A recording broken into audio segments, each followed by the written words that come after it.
The largest coalition in America is currently the anti-Trump coalition, and it's easy to lose sight of that when we see the extremes of both sides being boosted on social media. But every time we get new information, like the primary that happened in Indiana last night, we see that there is this large group of Americans in the center, like center-right, center-left, or just normal liberals who understand the threat that Trump poses to democracy and want to vote Trump out. So I want to break down some of the numbers we see coming out of my home state, Indiana, and what this could mean for Donald Trump. And I also want to break down some of his insane rhetoric regarding Roe v. Wade. But a quick story, when I was in Ohio canvassing a few months back, registering independents and Democratic voters, overwhelmingly, the answer I got from everybody about what they care about is preserving democracy, is keeping Trump out of office. I remember an older dude who looked like he could be a Trumper. He came out and said, I want to keep the fascist away from a second term. He was talking about Donald Trump.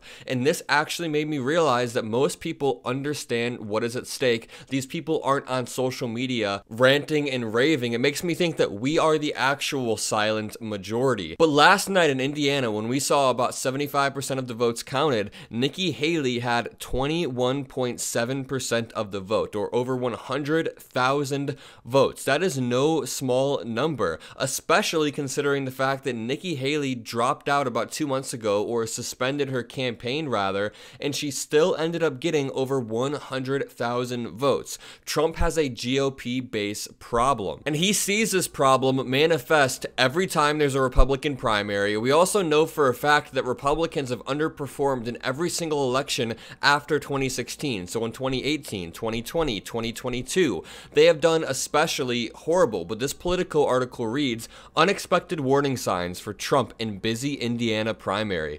There were a half dozen consequential GOP primaries Tuesday, but Nikki Haley's performance in the already concluded presidential race could be a sign of trouble for Trump in more competitive states. It continues, Trump still hasn't locked up Haley Republicans. Indiana delivered the former president double point margins in 2016 and 2020, but on Tuesday nights, even though Trump won all of the state's 58 delegates, Nikki Haley posted above 30-point performance in places like Marion County, home to Indianapolis, and affluent Hamilton County, its suburb to the north.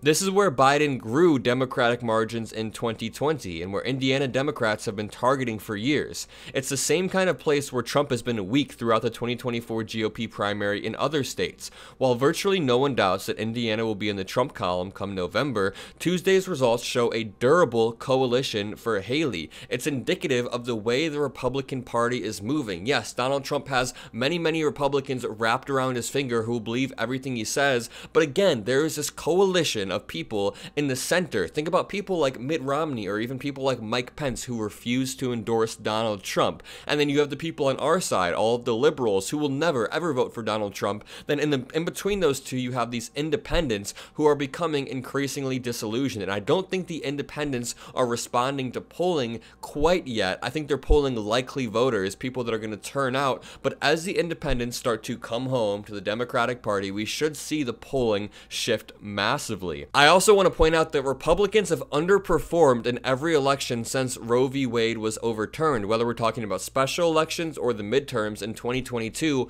Republicans who run on this pro-life platform are punished for it at the polls. And their response has been to double down on this inflammatory rhetoric, except for Donald Trump, who seems incapable of taking an actual position on it. So he just says, leave it up to the states. Let's leave it up to the states, which actually leaves each state open to taking the most extreme position, and we've seen that happen time and time again. I know they repealed the Arizona 1864 law, but that was the law of the land for a chunk of time there. I want to play this clip of Donald Trump talking about leaving it up to the states, then I want to show you some politicians' responses showing how harmful and dangerous this actually is. Play this clip. They've tried to cancel Roe v. Wade for many years, and for most of that time, the whole thing was they wanted it back in the hands of the states so the people in the states could vote.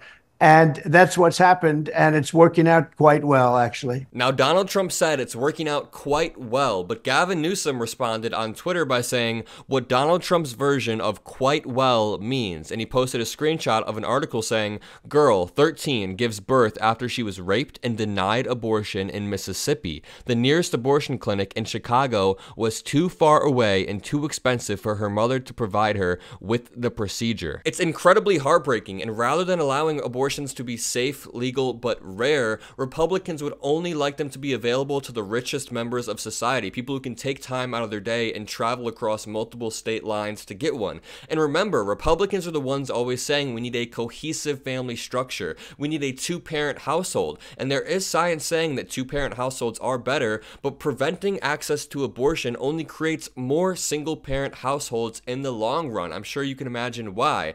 And on top of that, if Republicans truly cared about preventing abortion from a fundamental level, they would be in favor of wider access to contraception, but they're trying to ban contraception. They would be in favor of teaching sex ed in a thorough way. I think we got the talk in 5th grade or 6th grade, and that is how it should be, but Republicans want to ban contraception, want to ban sex ed. I don't know what their thought process is other than just being anti-sex and thinking that life begins at conception, but all of their views on sex, abortion, and family are completely contradictory. Again, if they wanted to prevent abortion from a fundamental level, they would start with providing more access to contraception and sex ed, but they are completely against that. It doesn't make sense to me. Donald Trump says things are going quite well, but here are a few more articles showing how well it's going. New abortion bill would also restrict contraceptives, IUD, and create an abortion database. Mississippi abortion bans force 13-year-old rape survivor to give birth. Nearly 65,000 pregnancies from rape have occurred in states with abortion bans, study estimates. Sick and twisted. Women describe losing pregnancies, nearly dying because of Texas laws. I guess it's going quite well if you're an older conservative dude, but if you're a young woman, this is absolutely terrifying. This is a lifestyle threat. And remember, Donald Trump said he would be okay with certain states tracking women's pregnancies, and I've even seen other Republicans suggest tracking women's periods. This is a fundamental lifestyle threat to Americans, and they won't stop there. They will start to strip away all of our other rights. But I want to play this clip for you of Donald Trump being super slippery and not being able to answer a question straight up, because when he's asked, would you be okay with certain states doing this, he says, well, I think we should leave it up to the states, which is a roundabout way of saying, yeah, if the state wants to, they can. Running that say that you would support certain states with bans monitoring a woman's pregnancy. Well, that would be up to the states. Again, they will make a decision as to how they do it. And Molly, you mentioned the mifepristone, but the other part on the abortions, though, is, and we should note today is the day that the Florida abortion law 6-week ban goes into effect, where Trump suggests that he would be okay with red states, in his words, tracking women's pregnancies to make sure they follow through, it would seem to be, and deliver the child.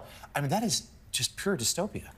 There are so many things in this interview that are dystopian. He wants deportation camps. Yeah. I mean, this is stuff that, I mean, what I thought was so shocking was he was admitting things. I mean, the monitoring periods, the monitoring women's cycles is right out of Handmaid's Tale. I mean, it's a cliche at this point, but there's no other, I mean, it's just not normal American life. But you say shocking. But it's not shocking, it's Trump. Right. This is incredibly scary stuff. I'll make more videos breaking all of this down. I'll bring other people on my show to talk about their experiences. But if you enjoyed this video, make sure to leave a like, comment a blue heart, subscribe. Most importantly, have a great day, everyone.